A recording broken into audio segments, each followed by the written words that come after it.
Indian central superior service Pakistan का सबसे बड़ा इम्तहान है कॉम्पिटिटिव, और इसमें हर साल हजारों की तादाद में तुलबा शरीक होते हैं। लेकिन हैरानकुन और परेशानकुन बात यह है कि तकरीबन 2% से जायद पासिंग परसेंटेज पिछले कई सालों से है। इसमें कई ऐसे अनासिर हैं जो कि जेर गौर आते हैं। कुछ लोग कहते हैं कि पाकिस्तान में जो तलीमी निज़ाम है, यूनिवर्सिटियों का जो निज़ाम है तलीम का, उस पर सवाल उठना चाहिए। कुछ लोग कहते हैं कि तुलबा ही ऐसे हैं कि वो इम्तहान को नहीं पास कर पाते। हमारे साथ जो शख्सियत आज के पॉडकास्ट में मौजूद हैं, हम इनसे जानेंगे कि तुलबा किस तरह उसको बेहतर कर सकते हैं, अपनी जो तलीमी काविश है वो CSS के इम्तहान को पास कर सकें। लेकिन उससे पहले मैं थोड़ा सा इंट्रोडक्शन करवाना चाहूँगा अपने मेहमान का। हमारे साथ जो मेहमान है वो है इम्तियाज़ गंगवार। इन्होंने अपना जो बैचलर है ग्रेजुएशन वो हिस्ट्री में किया गवर्नमेंट कॉलेज यूनिवर्सिटी लाहौर से। उसके बाद इन्होंने इंटरनेशनल डिप्लोमा किया पंजाब यूनिवर्सिटी से और उसको डिस्टिंक्शन के साथ कंप्लीट किया। पिछले कई सालों से ये तुलबा को CSS की जो तालीम दे रहे हैं, और इनका जो मेजर डोमेन है वो ऐसे और US हिस्ट्री और पॉलिटिकल साइंस है। So Imtiaz, very warm welcome to you in this podcast. सबसे पहले अपना बता दें थोड़ा बहुत, जो मैंने आपका इंट्रो करवाया, और साथ अपना खुद बता दें प्लीज। जी अली भाई, thank you very much. I am feeling very much privileged and honoured to be here at this platform. जी बिल्कुल, आपने सही कहा है कि CSS एक बड़ा ही कॉम्प्लेक्स और एक बड़ा ही हार्ड किस्म का एग्जाम है जिसको हम सुपीरियर एग्जाम के नाम से जानते हैं पूरे पाकिस्तान के अंदर. तो ये एग्जाम ना कि सिर्फ चैलेंजिंग है बल्कि इतना कॉम्प्लेक्स है कि लोग इस एग्जाम के अंदर अपीयर होने से पहले काफ़ी मुश्किलात का सामना करते हैं. तो जैसे ही आपने इंट्रोडक्शन किया, I think it's more than enough. तो उसके अलावा जो है बिल्कुल मैं मेरा ये खुद डोमेन और जर्नी रही है CSS की. I myself remained a mentor as well as a student of CSS for last couple of years. सो इम्तियाज साहब, सवाल जो आपकी जो सेशन है उसको आगे बढ़ाते हैं। जी बिल्कुल. तो सबसे पहले जो मेरा पहला सवाल होगा, जो कि मुझे काफ़ी लोगों ने पूछा भी कि आपके जो आने वाले मेहमान हैं नेक्स्ट पॉडकास्ट उनसे लाजमी करिएगा, वो ये है कि जो CSS का जो इम्तहान है वो किन स्टूडेंट्स को करना चाहिए, जो हर हर साल लाखों की तादाद में तुलबा यूनिवर्सिटियों से अपनी तालीम मुकम्मल करके मैदान रोजगार में निकलते हैं। जी जी तो जो CSS की फील्ड है वो आखिर किन को अपनानी चाहिए? जी बिल्कुल, ये काफ़ी एक इम्पोर्टेंट सवाल है और इस पे मेरा ख्याल नहीं है कि इस पे किसी ने एक्सटेंसिवली कवर किया हो इससे पहले. तो अली भाई बिल्कुल, CSS सबसे पहली बात तो ये है, अगर मैं इसको देखता तो मैं यूं कहता किसको नहीं करना चाहिए. करना तो ऑलमोस्ट हर किसी के अंदर एक एबिलिटी, एक स्ट्रेंथ अल्लाह ताला ने उसके अंदर रखी है, और वो डीप इनसाइट्स रख के CSS जर्नी में अगर इनमें होता है तो मुझे नहीं लग रहा कि within year and half he can or she can clear it easily. पर जिसको नहीं करना चाहिए उसमें सबसे बुनियादी चीज आती है जो कि हमारे मुआशरे की एक रियलिटी है, जिसके अंदर हमें दिखता है कि हर वो कैंडिडेट, चाहे उसके पास गाइडेंस है या नहीं है, चाहे वो स्ट्रेंथ रखता है, कैपेसिटी एबिलिटी रखता है या नहीं रखता, वो जस्ट क्या करता है, ब्लाइंडली फॉलो करता है अपने सीनियर्स को, या सोसाइटल प्रेशर के अंदर आकर पेरेंट्स के एक जोर की बुनियाद पे या विदाउट एनी डायरेक्शन वो इन हो जाता है. और वही सबसे बड़ी वजह बनती है कि उनके अंदर वो डीप इनसाइट, वो इंग्लिश के ऊपर कमांड और उन सब्जेक्ट्स का एक पूरा स्ट्रक्चर्ड फ्रेमवर्क और सीएसएस के सिलेबस का जो ओरिजिनल एक स्ट्रेंथ है और FPSC के कोड ऑफ कंडक्ट और गाइडलाइंस के मुताबिक वो नहीं उतर पाता, और यही वजह बनती है ultimately he flunks or fails in most of the CSS subjects. सो मैं जो जान पाया हूँ आपके जो जवाब से वो ये है कि तुलबा को खुद इस बात का आइडिया होना चाहिए कि वो इस काबिल हैं कि नहीं है, उनका जो तालीमी मयार है वो इस काबिल है कि नहीं है कि वो इतने बड़े इम्तहान में बैठे हैं। मुझे बताइए कि आप यही कहना चाह जी रहे जी हैं? बिल्कुल यही है कि मैंने जो आपको अर्ज किया है कि सबसे पहली जो बुनियादी चीज देखी जाएगी वो इंटरेस्ट देखा जाएगा. अगर कैंडिडेट का या एस्पायरेंट का अपना इंटरेस्ट ही नहीं है उस जॉब की तरफ, उसका माइंडसेट ही नहीं है, आप जबरदस्ती बाय फोर्स पेरेंट्स की तरफ से या फिर उसको सोसाइटल प्रेशर में ब्लाइंडली फॉलो करके किसी को वो करता है, तो वो डेफिनेटली फेलियर. किन को नहीं करना चाहिए ये तो हमने एक्सटेंसिवली कवर कर लिया आपके पहले जवाब से। जी जी किन को करना चाहिए? करना उनको चाहिए, चंद पैरामीटर्स हैं जिनको मैं आपके सामने रखूंगा. उन कैंडिडेट्स को चाहिए कि वो लाजमी CSS करे. एक तो वो जो कि गॉड गिफ्टेड हो. गॉड गिफ्टेड से मुराद ये कि जिनकी अंग्रेजी बेहतर है, जिसका लिखने का और चीज़ों को एनालाइज कंपेयर करने की क्वालिटी जिसके अंदर सलाहियत मौजूद है. उसके अलावा वो कैंडिडेट जो कि इंटरनेशनल अफेयर्स जो है, डोमेस्टिक इश्यूज और नेशनल अफेयर्स के अंदर काफ़ी इंटरेस्ट रखता हो, पॉलिटिक्स एंड हिस्ट्री जैसे कि, तो उन कैंडिडेट्स को चाहिए कि वो बिल्कुल परसू करें. मुमताज भाई, मैं जो दूसरा सवाल आपसे करना चाहूंगा ये पहले के साथ ही मिलता जुलता है, लेकिन आप इसको अपने तरह से जवाब दीजिएगा जो आप बेहतर समझें जी जी कि मेजॉरिटी ऑफ द स्टूडेंट्स 2% की जो पासिंग परसेंटेज है ये डेप्लोरेबल भी है और अलार्मिंग भी है। जी तो इसको कैसे बेहतर किया जा सकता है और साथ ही साथ ये है कि किस क्यों इतने ज्यादा तुलबा इस इम्तहान में फेल होते हैं। जी जैसे और वो जो सॉरी आपकी बात काट रहा हूँ वो जो मिथ क्रिएट हुई हुई है कि एग्जामिनर टारगेट करता है कुछ सब्जेक्ट तो क्या वो उस चीज को मानते हैं या ये वाकई तुलबा की जो है वो तलीमी सरगर्मियां और जो मेहनत है उस पर सवालिया निशान है। जी देखें इसके अंदर एक मिक्स्ड आइडियाज हैं जिसको हम क्लियर करने की कोशिश करते हैं। आपने जैसे कि कहा कि 2% बिल्कुल ही एक मिनिमल रेशियो है जो कि सीएसएस में हर साल हमको हमें देखने को मिलती है। हालांकि ऑलमोस्ट अगर एवरेज देखा जाए 30 to 35,000 every year appear in CSS exam, पर उसके अंदर हम देखते हैं कि बिल्कुल 2% का रेशियो जो कि बड़ा एक अलार्मिंग रेशियो है। और उसकी सबसे बुनियादी वजह ये है कि अली भाई देखिए एक एक आपके पास लिमिटेशन होती है सीट्स की। जितना एक कोटा है जितने सीट्स तो आपके पास मौजूद है, जाहिर सी बात है आपने उनसे ज्यादा तो नहीं उठाने, उनको कंपनसेट करना होता है। रही बात जो अनएलोकेटेड कैंडिडेट्स हैं जो कि इतनी मेहनत करने के बावजूद भी आखिरी स्टेप्स तक जाकर फिर भी क्लियर नहीं कर पाते, तो जाहिर सी बात है इस एग्जाम का जो इटसेल्फ नेचर है वो बड़ा कॉम्प्लेक्स है। इतना कॉम्प्लेक्स नेचर का एग्जाम होते हुए और सुपीरियर एग्जाम होते हुए पाकिस्तान का मोस्ट डिफिकल्ट तो है ही है। और उसके अंदर फिर आपको जैसे मैंने बताया कि मिक्स्ड नेचर के कैंडिडेट्स बैठते हैं। उनमें ऐसे भी कई कई बैठते हैं जिनको कोई बैकग्राउंड कोई वे फॉरवर्ड नहीं होता, without any direction they just sit in the exam and ultimately they fail. Majority of the students fail due to their own reason अब ये कहना चाह रहे हैं मेरा मकसद है कि ज्यादातर ज्यादा majority if you see most of the candidates due to their own lack and weaknesses they just fail. Otherwise you can say that the FPSC is sometimes also target candidates by extensively and very closely check subjects one by one. Sometimes you see in even optional subjects we often see कि ऐसे कुछ subjects भी होते हैं जिनको target किया जाता है और बड़ा स्ट्रांगली दोस्तों ये मिथ चेक नहीं किया है जाता आपके है। मिथ बकौल नहीं ये है, मिथ नहीं है ये दोनों होता तरफ है से जी ये जी होता है। दोनों तरफ से, और ये टफ है और एग्जाम का नेचर ये है। मेरा सवाल तो ये था कि सबसे बड़ी रुकावट जो कि सीएसएस के तलबा फेस करते हैं अपने जो जर्नी के दौरान वो सबसे बड़ी मुश्किल वो ये है कि ऐसे का जो इम्तहान है वो बहुत सारे लोगों को मुश्किल लगता है। तो आपके पास कोई ऐसा फार्मूला है कि कैसे तलबा इसको पास कर सकते हैं जी देखिए फार्मूला तो नहीं कह सकते आप, लेकिन जितना क्योंकि मेरा आप सुने की बात जी करें जी आप बहुत ज्यादा एक्सटेंसिव आपकी एक्सपीरियंस है ऐसे के अंदर और आपने काफी ज्यादा तलबा को मदद की है। जी मैं पर्सनली जानता हूँ कि जी बिल्कुल ऐसे के इम्तहान को पास जी बिल्कुल। एक तो देखें इसके लिए कोई ऐसे के लिए कोई फार्मूला तो नहीं होता। और दूसरी रही बात जैसे आपने कहा कि कोई गारंटीड अप्रोच है, स्ट्रेटजी ऐसी है जिसके तहत हम ऐसे को इजीली क्रैक कर सकते हैं, तो उसके लिए मैं यही कहूंगा जो जितना मेरा एक एक्सटेंसिव एक्सपीरियंस और मेरा पर्सनल जर्नी कंसर्न है इसके हवाले से, वो ये है कि मैक्सिमम प्रैक्टिस से ये आ सकता है। Maximum practice not of the whole ऐसे, but you have to practice outlines introduction on daily basis, और आपको एक वो thematic daily basis for how much time ये उसको क्लियर कर दें क्योंकि हम जिस भी बंदे से पूछते हैं सॉरी अभी बात अगेन में करता हूँ कि वो जिससे पूछते हैं वो कहता है कि मैक्सिमम प्रैक्टिस जी जी अभी कितनी देर के लिए हो कितनी होनी चाहिए इसका भी कुछ बताएं ना प्लान के अली भाई देखिए जो एक इनिशियल आप स्टेज पे आएंगे ना, एक बिगिनर है फॉर इंस्टेंस, वो ऐसे कि टोटल पहले डायरेक्शन उसकी जो एक फ्रेमवर्क है एक स्ट्रेटजी है ऐसे कि मैकेनिज्म जिसको हम कहते हैं मैकेनिक्स ऑफ ऐसे, पहले तो उनको जानना बहुत लाजमी है। अगर उनको आप एक दफा जान गए फिर आपने सिर्फ उनके ऊपर प्रैक्टिस कैसे करना है। मेजोरिटी कैंडिडेट्स के साथ यही सबसे बड़ा बुनियादी इशू आता है कि यार इतना लंबा ऐसे 3 घंटों में एक बड़ा चैलेंजिंग टास्क है, इसको कौन करे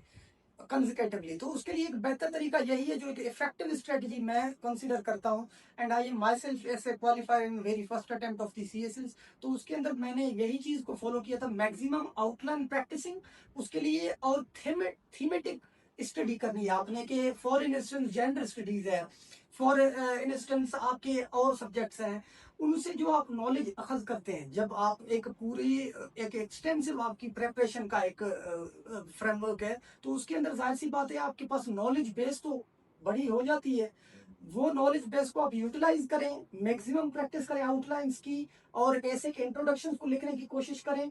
और वीकली ज्यादा नहीं, वीकली कोई 1 से 2 ऐसे आप full length for how much full time length उसको विद इन 3 आवर्स एक नहीं मैकेनिज्म के अंदर मैं करने की जस्ट कोशिश जानना करें। चाह रहा हूँ जी कि जी 6 महीने में उसने रोजाना एक हफ्ते में एक ऐसे लिखना है, जी या आप मैं साल का कह रहे हैं? नहीं नहीं, ये सीजन का एक आइडियल टाइम फ्रेम ओके, अगर हम डिस्कस करें ना, ideal frame almost 7 to 9 months, 7 जिसके 7 to 9 months का एक मैकेनिज्म है। उसको उसने चाहे वो कितनी पावर ऑलरेडी रखता है, चाहे ऑलरेडी एक अटेम्प्ट दिया हुआ है, सबको एज अ बिगिनर होकर स्टार्ट करना है दोबारा इस चीज के अंदर हम आप। क्या भी ऐसी भी मिसालें हमें मिलती हैं कि एक तालिब इल्म सीएसएस का जो ऐसे का इम्तहान है उसको एक साल में पास कर जी लेता जी, है, आप करें अगले और साल। बाकी तालिब इल्म अगले साल जो होता है क्या किसी टॉपिक की बुनियाद पर, या उसकी अपनी तैयारी ऐसी है कि वो उसको सर नहीं कर पाया? इसमें अनप्रिडिक्टेबल एनवायरनमेंट आता है, ये कैप्रिशियस एनवायरनमेंट आता है, इसमें एनवायरनमेंट क्या है? जी बिल्कुल, पहली बात तो जैसे मैंने आपको कहा, it is itself a challenge, एक कॉम्प्लेक्स मैकेनिज्म है जिसको क्रैक करना बड़ा ही मुश्किल लगता है। और it is the first exam of yours, कि उसके अंदर आपको सबसे पहले पहले ही जाते हैं तो एक बॉटल नेक की तरह आपको उससे पास होना पड़ता है। तो ऐसे को कहा जाता है it is the gatekeeper paper. Gatekeeper से बात ये है कि ग्रेट ग्रेट। एंटर एंटर होने से ही आपके लिए एक बड़ा एक चैलेंज है जिसको आपने अबूर करना है। और उसी चैलेंज को करने का सबसे मैकेनिज्म ये है कि सीएस का हर साल का जो चेकिंग क्राइटेरिया वो डिफरेंट है। एक साल आप सीएसएल पास कर लेते हैं, अगले साल फिर फेल है। एक साल आप टॉपर है सीएसएल का, अगले साल का आपका एग्जाम जब आता है बिल्कुल ही आप फेल होते हैं 2 से 3 सब्जेक्ट। जहाँ भी ऐसी तो भी मिसालें हमारे पास अनसर्टेनिटी है ना जी कि तालिब इल्म ने तीनों अटेम्प्ट्स में कहीं ना कहीं कॉन्जेक्टिवली पास किया है, जी की वो एलोकेट नहीं हो रही क्योंकि बिल्कुल लाइन पे एलोकेट हो गया है। तो आप अगर ये कह रहे हैं कि एक साल वो पास कर पाता है, दूसरे साल वो नहीं कर पाता, तो ऐसे भी तो है ना जो हर साल कर पाते हैं। हर साल करते हैं। जैसे पहले ही मैंने तो आपको सर अर्ज ये किया प्लान, अब ये बताए ना कि जी उनके पास क्या प्लान है, जी जो कर पा रहे हैं, और जो नहीं कर पा रहे उनके पास प्लान नहीं है। नहीं है। जो नहीं करते, एक साल करते हैं दूसरे साल नहीं करते, उसके अंदर उनका एक सडन है कि एक साल ऐसे उनका लग गया जिसपे वो प्रिपेयर कर रहे थे और ऐसे कोइंसाइड कर गया और इजीली वो क्रैक कर गए।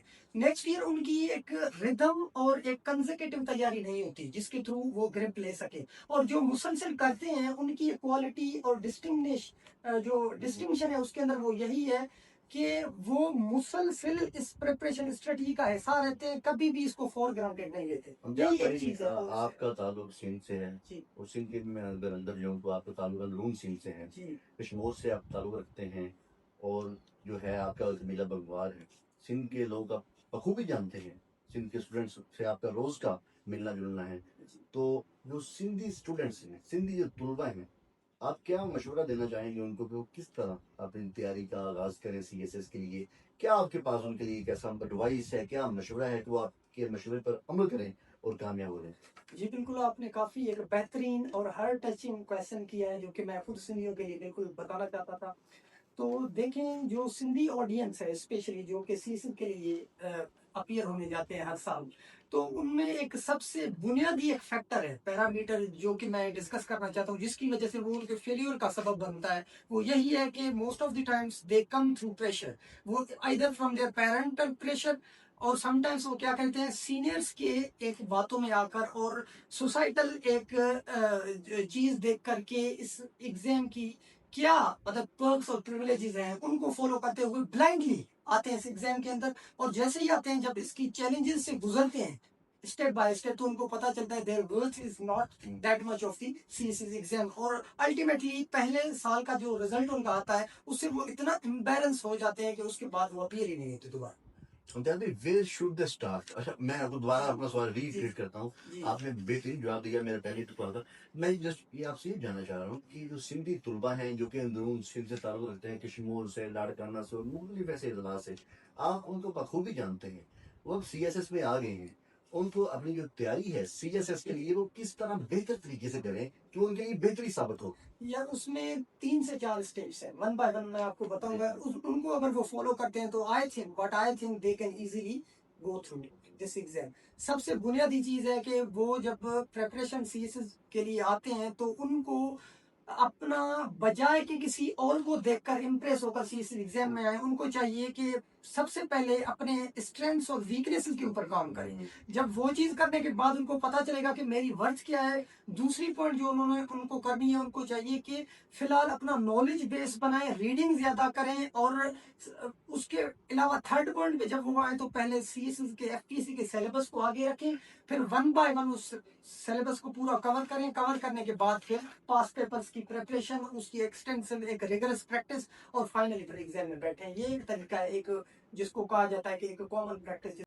आपने भी नाकाम और कामयाब जो स्टूडेंट होते हैं, आपको एक सैर हासिल तजर्बा है उन दोनों के दरमियान। तो आप टेम्परामेंट क्या देखते हैं कि दोनों के टेम्परामेंट में क्या फ़र्क होता है एक नाकाम स्टूडेंट में और एक कामयाब स्टूडेंट में सीएसएस की जर्नी के अंदर? जी, काफ़ी इंतहाई बेहतरीन सवाल आपने किया है। ये भी कम ही ऐसे सवालों को जो है रेज़ किया जाता है इंटरनेट पे। देखें, डिफरेंस की जहाँ तक बात है तो मेरा जितना पर्सनल एक्सपीरियंस है, मुझे नहीं लग रहा कि दोनों में कोई ऐसा सच बड़ा डिफरेंस है, क्योंकि इनका जो नॉलेज बेस है, जो इनकी क्वालिटी, कैपेसिटी और एग्जाम के प्रोसेस के थ्रू गुजरते हैं, ऑलमोस्ट सेम फैक्टर्स है दोनों के लिए। सिर्फ ये चीज़ आप ज़रूर कह सकते हैं कि एक जो क्वालिफाइड कैंडिडेट है, जो क्वालिफाई करता है, वो एक प्रैक्टिकल एप्लीकेशन के थ्रू चीज़ों को देखता है। बाकी जो नहीं गुजरते हैं, ऑलमोस्ट सेम फैक्टर्स है दोनों के लिए। सिर्फ ये चीज़ आप ज़रूर कह सकते हैं कि एक जो क्वालिफाइड कैंडिडेट है, जो क्वालिफाई करता है, वो एक प्रैक्टिकल एप्लीकेशन के थ्रू चीज़ों को देखता है। बाकी जो नहीं करता, उसके अंदर एक ही डिफरेंस है जिसको हम कहते हैं, वो चीज़ों को कंसिस्टेंटली और परसिस्टेंटली नहीं लेकर जाता। वो कभी कभार एक बेहतर ट्रैक पे होता है, कभी कभार बिल्कुल आउट ऑफ द बॉक्स चला जाता है।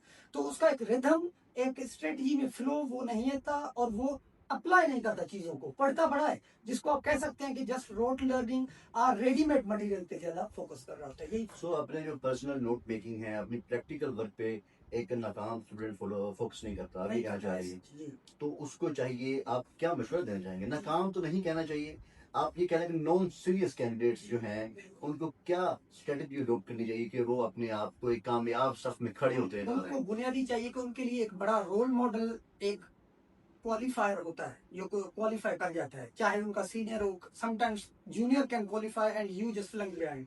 तो उसके लिए आपका एक रोल मॉडल होना चाहिए कि यार, जिसने टॉप किया है या जो टॉप स्टोरीज हैं, उनके अंदर क्या डिस्टिंक्टिव चीजें हैं जो मेरे अंदर नहीं है। उनको चाहिए कि उनको पहले गो थ्रू करें और उनको अप्लाई करने की कोशिश करें, और फिर बुनियादी बात वही आ जाती है जो मैंने आपको कही है कि उसमें कंसिस्टेंसी और डिसिप्लिन जब तक नहीं आएगा, वो चीजें उनसे कवर नहीं हो हम पाएंगी। ये दो कुछ चीजें ले लोगों आए का और पॉइंट easily- ये होता है जी। कि हर इंसान अपने लिए एक नई राह की तलाश में है, वो किसी को रोल मॉडल क्यों बनाए, किसी की स्ट्रेटजी को क्यों अडॉप्ट करे, जी। वो उसके लिए भी अपनी इंडिविजुअल स्ट्रेटजी नहीं हो सकती। जी देखें, ये लाजमी है कि आपने किसी को रोल मॉडल बना के कामयाब होना है। देखें, फॉर एनी एग्जाम और in order to succeed in any of the factor, you must have to first follow these stories. उनकी जिंदगी, उनकी You must प्लानिंग have को to. you must have to, Correct. because it will provide you a kind of motivation. It will uplift your sentiments in order to stuck to that job. और उसके लिए लाजमी होना चाहिए, और वो follow करते भी हैं, और ये चीज़ काफ़ी हद तक इफेक्टिव की जाती है। इम्तियाज भाई, कोई बेहतरीन सी स्ट्रेटजी, कोई आइडियल सी प्रिपरेशन प्लान हमारे नाजरीन के साथ डिस्कस करिए ना प्लीज, कि वो सीएसएस को कामयाब। जी बिल्कुल। देखें, जो फ्रेश एस्पायरेंट्स हैं और those who have already given attempts, उनके लिए मेरे एक कुछ प्रो टिप्स हैं जो कि मैं अक्सर अपने स्टूडेंट्स को भी बताता होता हूँ, कि वो ये है कि आपको, in order to appear in CSS, और you have already appeared but you have missed those point, तो आप उसको फॉलो करें। वो क्या है? उनके लिए सबसे बुनियादी चीज़ है, you must have to develop the personality of CSS first. कि आपको अपनी एक ओरिएंटेशन बिल्कुल चेंज करनी है, अपने आप को उसी एक मैकेनिज्म में ले आना है जो कि आपसे कुछ चीज़ें डिमांड करता है। फॉर इंस्टेंस, डिमांड क्या करता है आपसे? वो सेक्रीफाइस आपसे मांगता है कि आपने अपने फ्रेंड सर्कल को क्विट करना है, आपने सोसाइटल प्रेशर से बाहर निकलना है, आपने एक फोकस्ड अप्रोच रखना है, आपने एक बैलेंस्ड स्ट्रेटजी को फॉलो करना है जिसके तहत आप कभी भी कंसंट्रेशन से ना हटे। उनके लिए चंद चीज़ें हैं। पहले तो आपने क्या करना है? डिसिप्लिन, कंसिस्टेंसी और एक विजन और अप्रोच के साथ पहले अपने आप को चेंज करना है। जान, छोटा सा सवाल इसी के अंदर जी। है, वो ये है कि काफी लोग ये बात करते हैं और आपने भी की है जी। कि फ्रेंड सर्कल को लिमिटेड करें, कम करें। लेकिन दूसरी जानब ऐसे भी लोग हैं, उनकी सक्सेस स्टोरीज हैं, वो ये भी कहते हैं कि भाई हमने जो अपने दोस्त थे उसको कम नहीं किया, हम वीकली बाहर घूमने जाते थे और साथ अपनी पढ़ाई भी जारी रखते थे। तो ये लाजमी तो नहीं है कि अगर आप फ्रेंड सर्कल अपना खत्म कर देंगे फिर ही आप कामयाब हो सकते हैं, प्लीज। जी, ये जो आप केस बता रहे हैं, ये रेयर केसेस हैं। इनके अंदर वो स्टूडेंट्स हैं जो ऑलरेडी, जैसे मैंने आपको बताया, कि जिनकी इंग्लिश पे ऑलरेडी ग्रिप है और उनकी एक एक्सटेंसिव रीडिंग ऑलरेडी है। उनको चीजें बैलेंस करने में इतना सच टाइम नहीं लगता। जो कि फ्रेश और अमूमन कॉमन कैंडिडेट्स हैं जिनको ये बड़ा इशू आता है, उनको चाहिए कि इन चीज़ों से थोड़ा खुद को साइड रखें, फोकस्ड अप्रोच अपनाएं और चीज़ों को लेकर चले। एक पॉइंट जो कि मुझे ये कंप्लीट करने थे, दूसरी पॉइंट जिसके अंदर मैं बात कर रहा था कि personality CSS oriented, CSS material आपको बनना है, पहले खुद को वो चेंज करें। दूसरी सबसे बुनियादी चीज़ है कि आप स्लोली ग्रेजुअली, जिसको हम स्लो स्टडी विंस रेस वाला काम है, वो आपको फॉलो करना है। क्या कि आपने न्यूज़पेपर रीडिंग को कभी नहीं छोड़ना। आपने क्या करना है कि इंग्लिश राइटिंग, चाहे पैराग्राफ राइटिंग, चाहे एडिटोरियल्स को पढ़ें, उनको रीराइट करने की कोशिश करें, वोकेबलरी इकट्ठा करें और अपने नॉलेज को मेच्योर बनाते जाएं। दूसरी पॉइंट। तीसरी इसके अंदर जो आ जाती है, जो कि मैं अक्सर कहता हूं कि फिर आप एफपीएससी के सिलेबस पे जाएं। जो लोग सबसे बुनियादी कैंडिडेट्स गलती करते हैं, directly they go for CSS syllabus and they stuck in that. तो उनको चाहिए तीसरे स्टेप पे एफपीएससी सिलेबस पे जाएं, इंटायरली उसको कवर करें, नोट्स बनाएं, ना कि लेंथी नोट्स, इस पे जरा फोकस रखें। Notes must be smart and bullet notes, जो कि हेडिंग सब हेडिंग वाइज हो, ताकि चीजों को कम टाइम में इजीली रिटेन करने की आपके पास पावर हो। ये चीज। जो चौथी पॉइंट इसके अंदर आ जाती है, after covering the entire course और स्ट्रक्चर और syllabus, then you have to consult past papers. और पास्ट पेपर्स की ज्यादा पीछे जाने की कोई जरूरत नहीं है। पहले 10 सालों के, सॉरी लास्ट जो 10 ईयर्स के पास्ट पेपर्स है, उनको गो थ्रू करें, उनको बार बार एक रिगरस प्रैक्टिस से गुजारें, जिसके अंदर वो जाहिर सी बात है आपके जो टेस्ट सीरीज है, मॉक्स है, वो आ जाती हैं, वो करें, बार बार मेंटोर से चेक करवाएं, टीचर से चेक करवाएं, और यही आपकी इजीली सक्सेस का सबूत है। बेहतरीन। इम्तियाज भाई, इससे मिलता जुलता सवाल ये है कि क्या जो सीएसएस के इम्तहान है ये एक अनप्रिडिक्टेबल और एक कैप्रिशियस इम्तहान की शक्ल अख्तियार कर गया है, या अभी भी आप समझते हैं कि ये एक प्रिडिक्टेबल और एक हार्ड वर्क के जरिए एस या पास किया जा सकता है? Ali Haidar, I think it's totally depends upon your mind. If your mindset thinks that you can easily crack CS, if you have that vision, वो आपकी चीज अगर जहन में आ गई, क्योंकि इंसान को कहा जाता है अल्लाह ताला ने उसको ऐसी सलाहियत दी हुई है जो कि हिडन है, उसको सिर्फ पॉलिश करने की जरूरत होती है।